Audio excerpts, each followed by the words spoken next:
Welcome to Renolda Church. Make sure you fill out the Connect card you received when you arrived and let us know how we can pray for you this week. The Connect card is a great way for us to pray for one another and to stay in touch across all of our many congregations and campuses. Let's get our Easter celebrations cracking. On April 8th, Renolda Church will be hosting special Easter egg events across 4 campuses. We have loads of amazing activities and surprises in store for you, like creative Easter egg hunts, fun and games, scavenger hunts, and so much more. Come join us as we get ready for a fun-filled day celebrating the Easter spirit. Our campus will be filled with laughter and joy and the sights and sounds of Easter celebrations. Don't miss out on all the fun and be sure to join us for an exceptional event. Learn more using the link below. We are so excited to celebrate Easter with you, your family, and your friends. Easter is an important time for Renolda Church that brings us together across our campuses to celebrate the resurrection of Jesus Christ. It is a time of joy and celebration when we come together to reaffirm our faith and remember the sacrifice Jesus made for us. So please join us at one of our campuses the evening of April 7th for Good Friday, and make sure you bring your family and friends to one of our campuses on April 9th for an incredible Easter celebration. We are so glad you have joined us. Let's worship together, friends.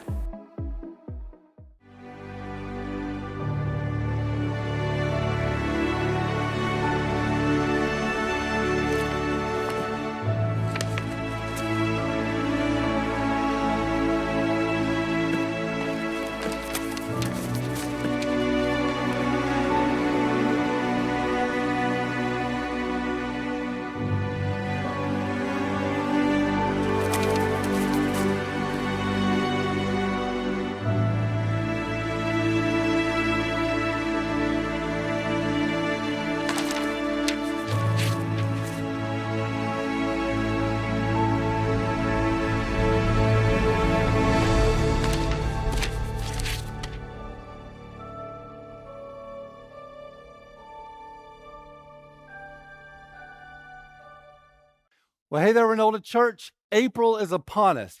My goodness, did that happen fast. Wherever you're joining us from, we are so glad that you are with us this day. Are you ready for some good news? For we do not wrestle against flesh and blood, but against the rulers and against the authorities and against the cosmic powers over this present darkness, against the spiritual forces of evil in the heavenly places. However, this is not a battle that we wage on our own power, but a power that is as old as time and rooted in a Sunday morning victory. I celebrated my 44th birthday this week, and I realized that for some of you that might not be that old, but I feel like that a lot of things are different now than they were when I was 25. Meaning, the other night, I was sitting in the living room and I was reading, and I realized that I couldn't see what I was reading anymore. So I turned around to my wife. I said, "Hey, can you turn on the lights in here? I'm having a hard time seeing." She said, "Sweetie, all the lights are on." I was like, "Oh my goodness, I got to find the place where I can put this book so that I can read it." And I don't know if you're like me, but when it gets to like December, I try to get all my doctor's appointments in for the end of the year. Because, insurance restarts on January 1st. And I don't want to leave anything on the table. So I'm calling everybody. I'm going to go to the dentist. I can go to the eye doctor. I get a physical, and all in December, right? Me and all the other people who waited till the last month of the year. So I got an eye doctor appointment. I was telling them, like, I'm having this problem. And they were like, "Yeah, your eyesight hasn't changed a bit for the last 25 years, but in your 44th year, it's starting to get a little worse. So we're going to have to give you some glasses that allow you to read up close, but also see distance." And we called those things bifocals. I was like, hold on, time out. Bifocals, like bifocals are the things that my grandparents wore. And I just need you to know that when I was a little kid, my grandparents were the oldest people I knew. Like, they were old. They were like in their 50s, but they were the oldest people I knew. I'm not wearing bifocals. And they said, "We understand. But you could actually now, you don't have to call them that. You can call them progressives." Like, "Oh, no. Listen, my dad didn't raise no progressive. I'm not wearing no progressives. So now I'm wearing bifocals, and they are glorious." Where have these things been my whole life? I can see when I read, I can see road signs. I love them. I am so proud of these bifocals. And there are other things I realize about my life now that as I'm getting a little bit older that just, make me realize that I have to make some different decisions. Like, my favorite restaurant is McDonald's. I love McDonald's. I think a chicken nugget, whatever meat that might be, extra crispy, dipped in their barbecue sauce, is the only thing I'm going to eat in heaven. I am elated about heaven and a chicken nugget. But eating McDonald's is a younger man's game. And so I don't go there anymore. And I was noticing this week, I was looking online at the nutrition facts for chicken nugget just to see how bad those were and whether or not I could have them on my birthday. I chose not to, but I was looking it up and I realized that I saw this article that had a copy of the McDonald's nutrition guide for their employees. This is the employee guide they give them. They're trying to save money on insurance. They give some recommendations about how active they should be and all those things. In the McDonald's guide, it tells them not to eat McDonald's hamburgers and french fries. They're recommending to their employees that they not eat their own food because it's that bad for you. There's just a point in your life where you're like, I can't eat that anymore. There are other things that make you realize, like, no, my body's breaking down. That's a result of the world being broken. And there are other things about the world that I realize, man, the world's not exactly right. Like in a world that was perfect, pizza that's delicious would not be bad for you. And broccoli that tastes like topsoil would not be good for you. Like in a perfect world, those things would be reversed. You wouldn't have to eat broccoli and you could eat pizza all the time, right? So you just see that there are some things in the world that are just broken. Getting older, things in the world just don't feel right. You want some proof that the world's a little messed up? Do you know what the number one book that is shoplifted is? It's not a great John Grisham book. It's not the most recent bestseller on the fiction list. The number one book that is shoplifted in the world is the Bible. Now, you shoplift the Bible, that counts surely as two sins, right? You stole the Bible and you stole, right? So like the world feels like it's a little bit off. And we all live in the world and we all acknowledge that something feels a little off about this place. Like things don't work exactly the way that they're supposed to. And some of those are humorous. Like we can laugh at ourselves and laugh at the fact we can't eat fast food our whole life, that's a young man's game, and that, man, we wish broccoli tastes like pizza. But also there's some things that are tragic. That work is hard and friendship is hard and school is hard and marriage is hard and parenting is hard. And just when you think things have finally gotten easy, something unsettles that peace. You receive a phone call or you have a doctor's visit or you hear of a school shooting. And when that happens, even though we know the world's not quite right, we still cry out in those moments, why? What? How? What is going on here? I think as we turn to the second half of Romans chapter 5 today, Paul has an answer to our longing. Let's pick up in Romans chapter 12. Therefore, just as sin came into the world through one man, and death through sin, and so death spread to all men because of all sinned. For sin indeed was in the world before the law was given, but sin is not counted where there is no law.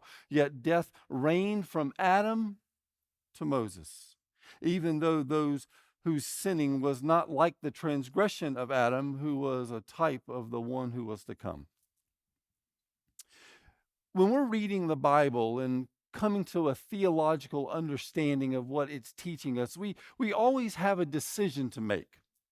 I have come to call it the two-hand principle. Most people believe that this kind of two-hand principle is actually rooted in the teachings of Martin Luther. Martin Luther said, I have held many things in my hands and I have lost them all, but whatever I have placed in God's hands, that I still possess. Later, Corrie ten Boom, the hero during the Holocaust who helped Jewish families hide from the Nazis, and then she herself was caught and taken to a concentration camp, she actually picked up on this teaching of Martin Luther and said, I have learned to hold all things loosely so God will not have to pry them out of my hands. Open hand, closed hand, you might say, is the two-hand principle, meaning we have to make a decision which things we're going to hold in a closed hand, we're going to hold on to, and which things we believe we're right about, but we're going to hold in an open hand. Today we're faced with one of those issues. What do we do with Adam and Eve? Paul is placing the teaching at the end of Romans 5 in the creation narrative, and we're asked to think about what it is that happened in that garden. There are basically three broad ways to understand the story of Adam and Eve and the fall of humanity. One is that they were two real people, meaning that the Mesopotamian valley between the two Tigris and Euphrates rivers, that there God actually put two people whose names were Adam and Eve, two historic people. There would be others who love the Bible and love Jesus that would say, yes, but those are categories of people, meaning Adam was symbolic of all of humanity that was male being created, and Eve was symbolic of all of the females that were created. And then there would be another group, a group I'm less comfortable with, that would say, well, all of that at the beginning of Genesis is allegorical. It's just telling the story through a way that those ancient readers could understand it. And so anytime I'm trying to deal with these kinds of issues, one of the first things I try to deal with is did Jesus talk about it? I mean, what did Jesus believe? Because remember, in the end, if you predict your own death and resurrection and you get it right, I'm on your team. Whatever team you're on, I want to be on it. And so Jesus has to think about it and then shares what he thinks about it. I'd like to know. We've used this example before, meaning we've talked about why I believe that Jonah was actually swallowed by a fish. Well, the reason I believe that is because Jesus appears to believe that. So as Jonah was in the belly of a fish for 3 days, so shall I be. Jesus seems to think that it was a real event in human history. Now, why it matters to me is that if Jesus is believing that Jonah being in the belly of that fish is just symbolic, just allegorical, then why isn't his resurrection as well? But because Jesus' resurrection is a historical event, so was what happened to Jonah. A similar thing here. Jesus actually, when he's being asked about divorce in Matthew chapter 19, he actually goes back to Genesis 1 as his proof text of what he's believing. He says in Matthew 19:4, have you not read that he who created them from the beginning made them male and female, and said, therefore a man shall leave his father and his mother and hold fast to his wife, and two shall become one flesh, so they are no longer two but one flesh. What therefore God has joined together, let no man separate. Interestingly, Jesus does not refer to Adam and Eve by their names here, but the one flesh idea ties directly to Genesis 1 and 2. Also, not only do we see that Jesus seems very clear that these are historic people, real marriage between real man and real woman, and how would we understand it? We go back and we look at the beginning of man and woman as real people. But also Adam shows up in the genealogies. He's in the genealogy in First Chronicles. He's in the genealogy in Luke 2. He's in the genealogy in the book of Jude. So it would be weird that the other people in these genealogies are real people who existed in history, and yet just in this one instance, Jesus is going to use a categorical person or an allegory. It just doesn't make much sense. So if it's clear that the Bible is talking about Adam and Eve, and in particular Adam as a historical person who lived in human history, who rebelled against God, what does Adam's rebellion have to do with me? Why does Adam's rebellion affect me? And that's what Paul's unpacking here as we get into the second half of Romans chapter 5.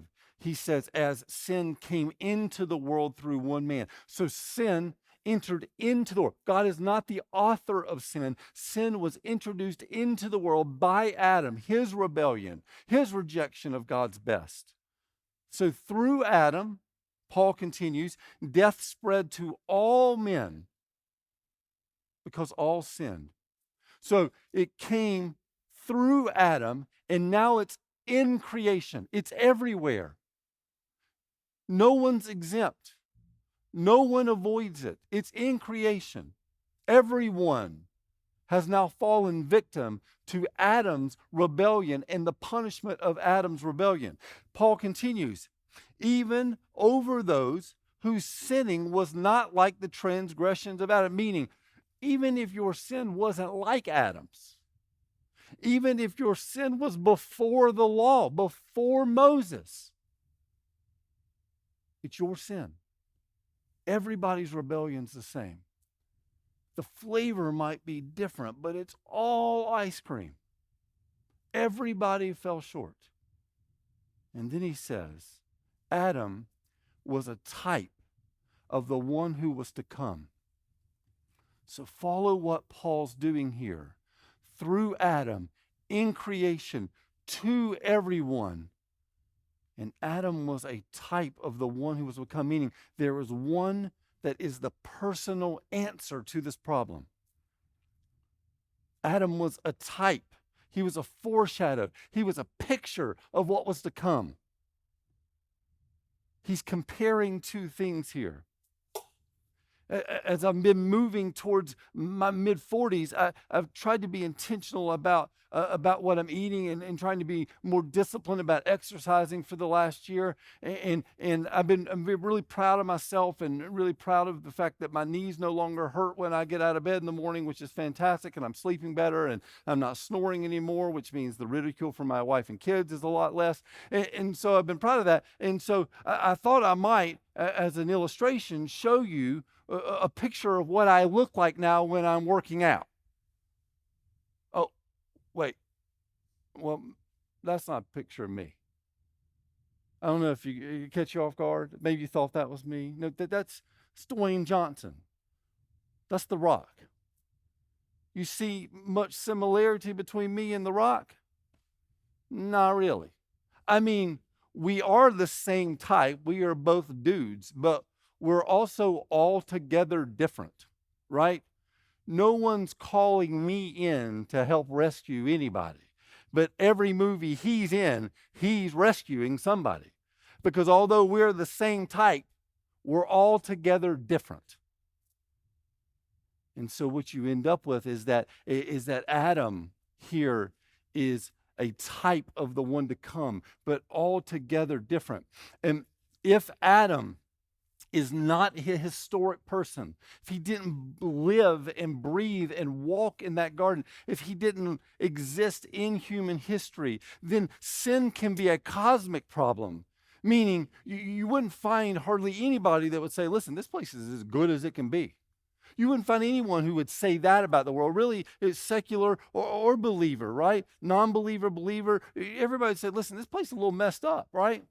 So you could get everybody to believe that sin is a cosmic problem, that we should fight for justice and we should fight for things that would make the world a better place for everyone. We should fight against systemic evils that we experience. There's a cosmic problem.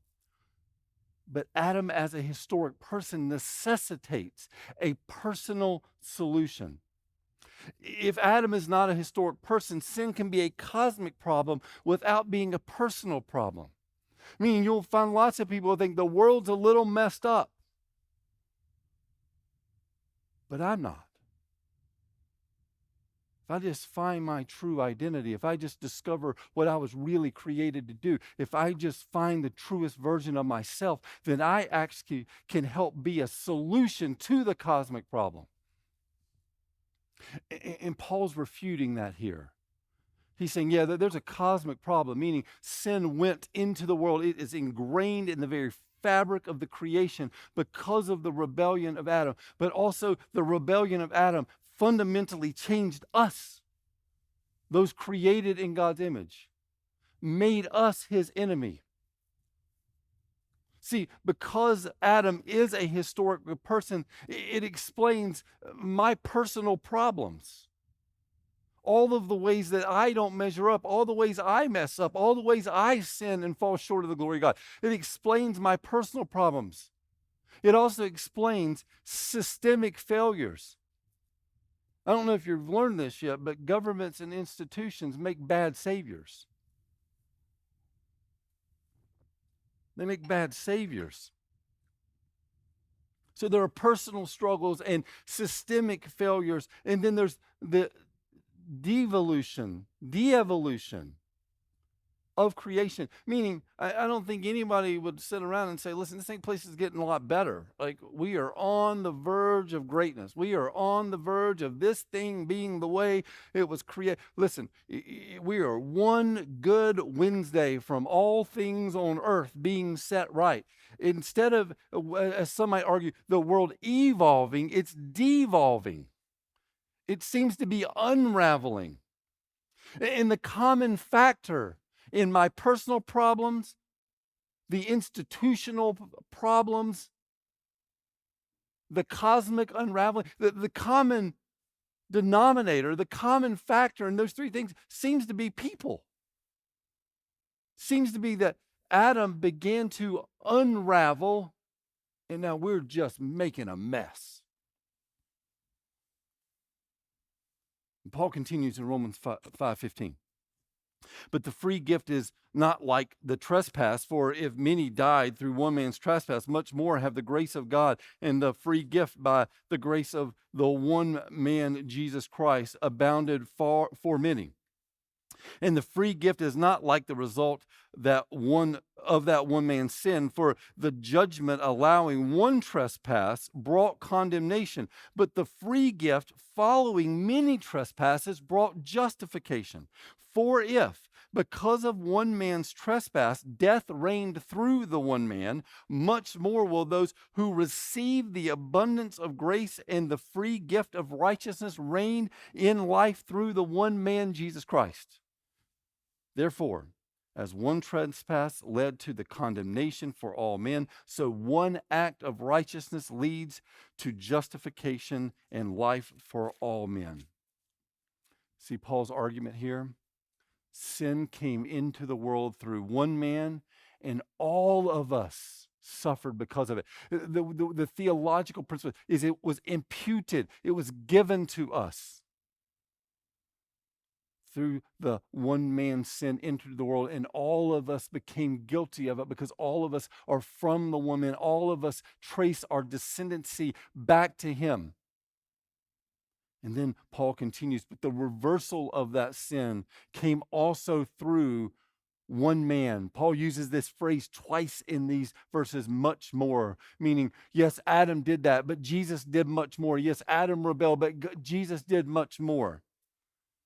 And then he's insistent here that it is free for all who believe. And I don't want you to get confused here when you're reading verse 18, because verse 18 might just on the surface sound like everyone is just going to be redeemed. In the same way that Adam's sin was imputed to everyone, that everyone who received the imputed sin of Adam will also, of their own choosing or not, will receive the imputed righteousness, the right standing of Jesus. But if you go back to verse 17, which is what verse 18 is commentating on, those who receive grace, the free gift, you have to receive the gift. He continues in verse 19, for as by the one man's disobedience the many were made sinners, so that by one man's obedience, the many will be made righteous. He's doing this great thing where he's juxtaposing Jesus and Adam. Adam is the first to fall. In the first Adam, we have received the sin that all of us are guilty of. And then through the second Adam, 1 Corinthians 15, which Paul also wrote, he's going to say that Jesus is the last Adam.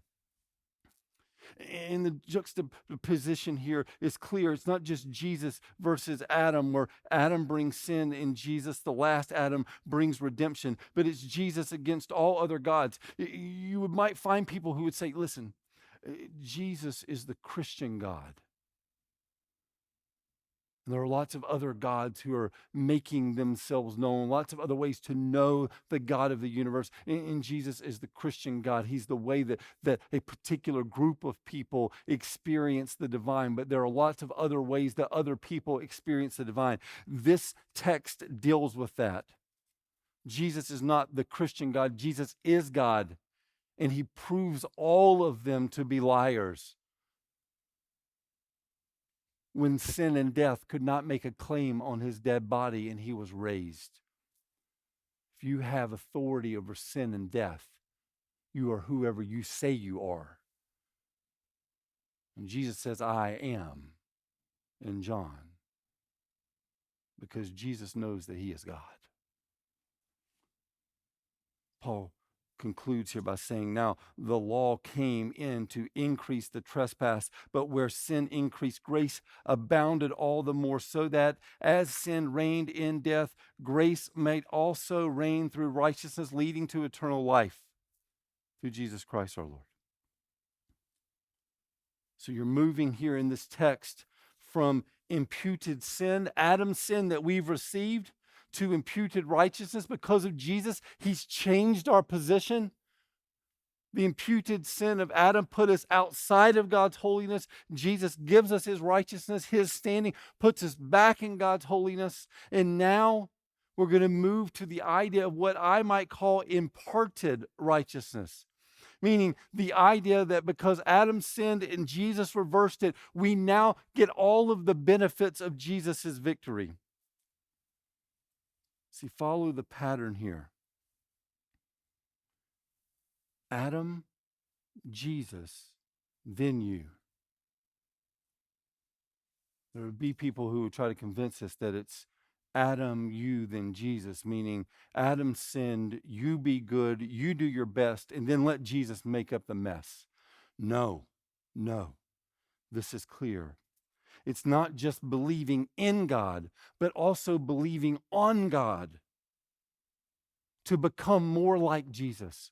We don't seek, chase, pursue holiness because we have to. We get to because of what Jesus has done. Before, when we were being just imputed with Adam's sin, we only pursued our own destruction. But now, because Jesus has changed our standing, we now have the freedom to chase after his holiness and become more like him.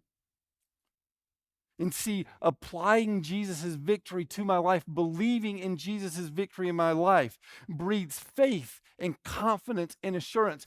See, when you predict your own death and resurrection and you get it right, I may not know what my future looks like, but I sure know I can trust you with it.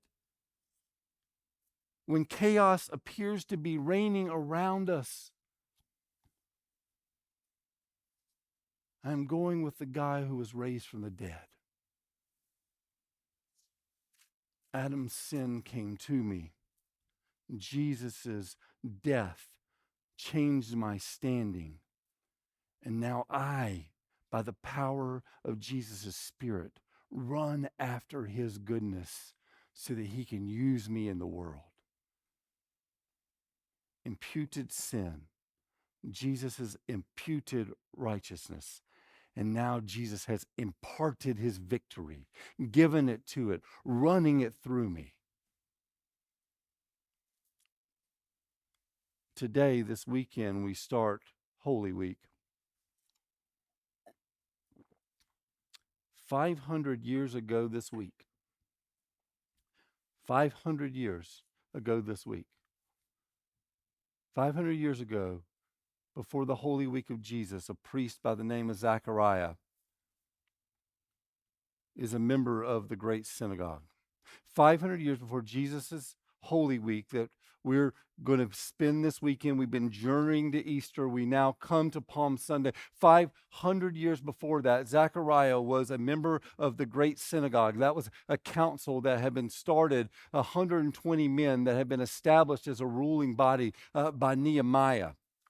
This group would eventually actually become the Sanhedrin that we learn about in the New Testament. And although Zechariah was born in exile, his family returned to Jerusalem with about 50,000 people who were let go from Babylon and were the first people to return to Jerusalem after they had been exiled. Remember, Babylon had come in 586 and had exiled the people back. And then Darius and Cyrus has shown favor to them and lets the people go back home. And a lot of them do go back home. And in the first 50,000 that make the trek back to Jerusalem, Zechariah is in that group and he comes back. And when he gets there, the first thing that that happens is that Nehemiah takes over leadership, and he encourages the people to destroy the wall around Jerusalem that the Babylonians had destroyed under Nebuchadnezzar II's reign. And then they kind of become apathetic. They become passive. They become bored.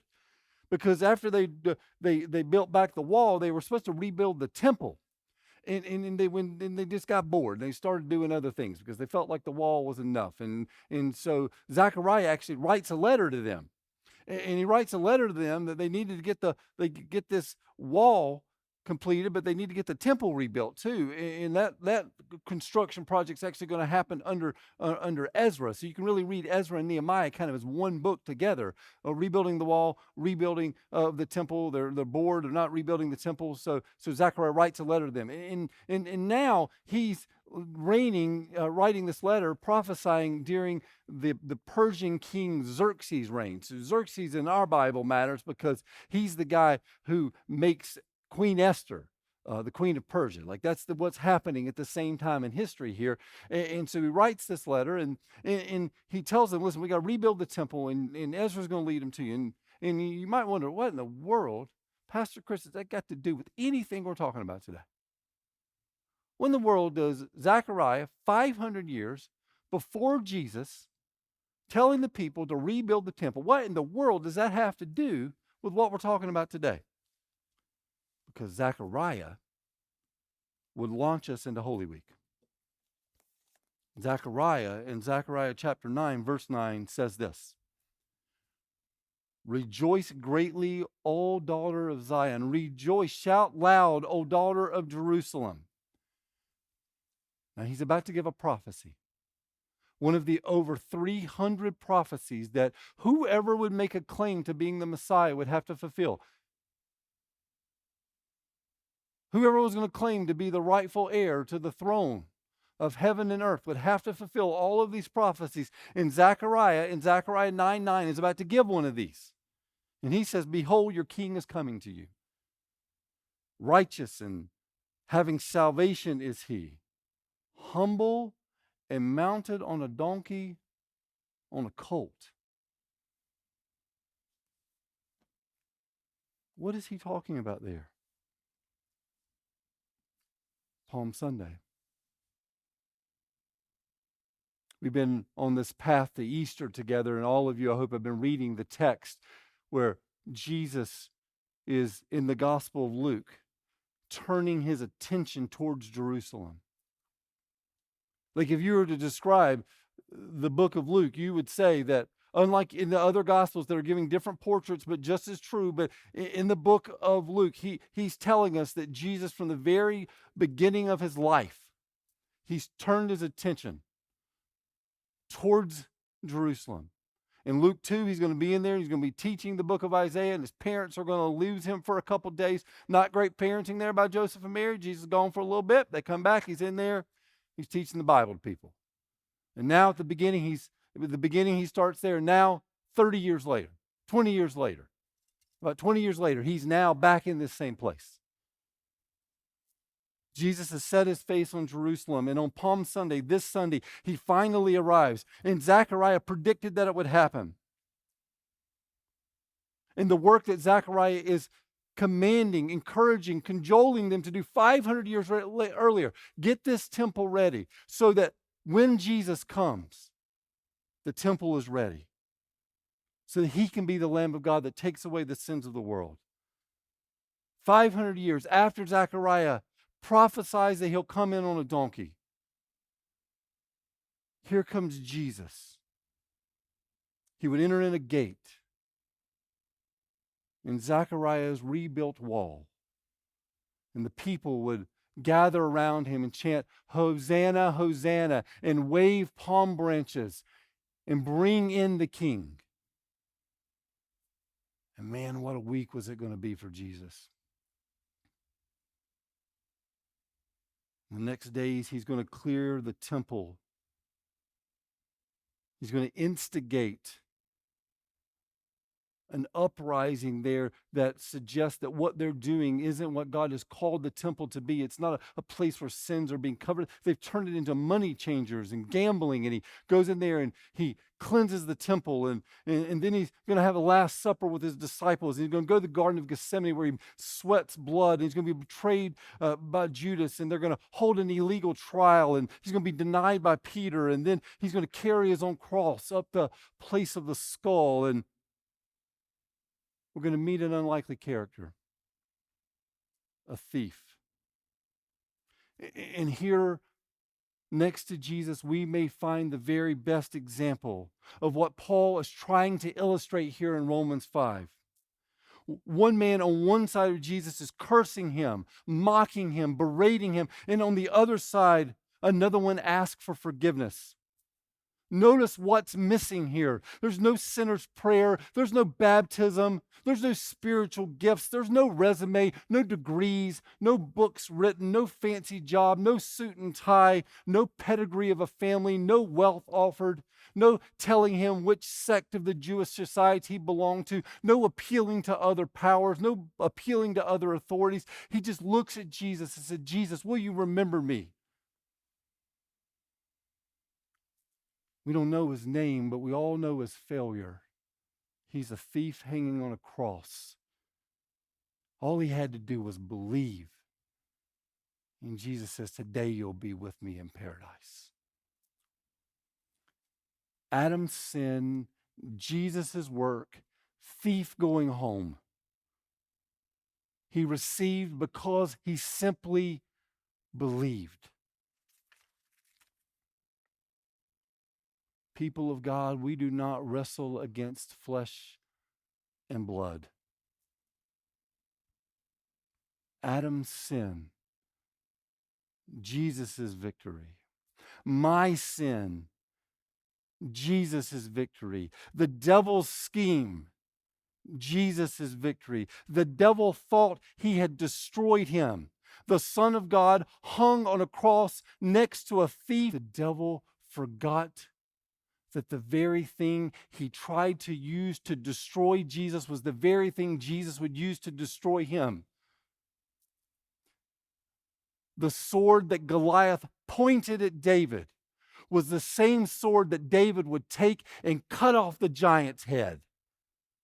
The thing that the devil meant to destroy Jesus was actually the very gateway to generations of people believing that Jesus was the Son of God. If not for the resurrection from the dead, Jesus would have been just another holy man that had predicted his death and resurrection and gotten it wrong. The devil thought he won. He was sealed in a tomb, and the people who loved Jesus the most even denied they knew him. The work of God had been thwarted again. He'd sent those people into exile. He destroyed that nation. He made them slaves. And now God had sent his own son, and the devil had stopped that too. There is a battle. But this is not a battle that we wage with our own power, but a power that is as old as time and is rooted in a Sunday morning victory. Hear me, people of Renota Church. The devil thought he had destroyed God's plan for your life. If he could kill the Son of God, he could surely destroy you. After all, Adam had brought sin into the world. And ever since then, God had been trying through types and shadows and feasts and festivals to reverse the work, cover the sin. And finally, God, in his covenantal promise that he is going to keep, tries to reverse it once and for all. So he sends his only begotten Son. And the devil had stopped that too. What else could God have up his sleeve? What other plan could he have for the redemption of Adam's fallen people if he could destroy Jesus on a cross? This was surely the end of time. See, the devil tries to destroy you. He wants to kill you, destroy your family, destroy your marriage, destroy your kids, destroy your identity, give you nothing to look forward to tomorrow by stealing your hope and your joy and replacing it with sorrow and despair. And on that Friday night, the devil thought he'd sown despair into the grave. But oh, Renota Church, I need you to come back on Easter Day. Because on that Sunday, the devil was still basking in his victory. And Jesus was raised. Adam's sin, Jesus' righteousness, your victory at that cross, and because of that grave. The devil seeks to destroy you. But Renota Church, on Easter Day, we're going to celebrate that God has been raised from the dead, and he has come to give us life and to give it to us abundantly. And that's the gospel.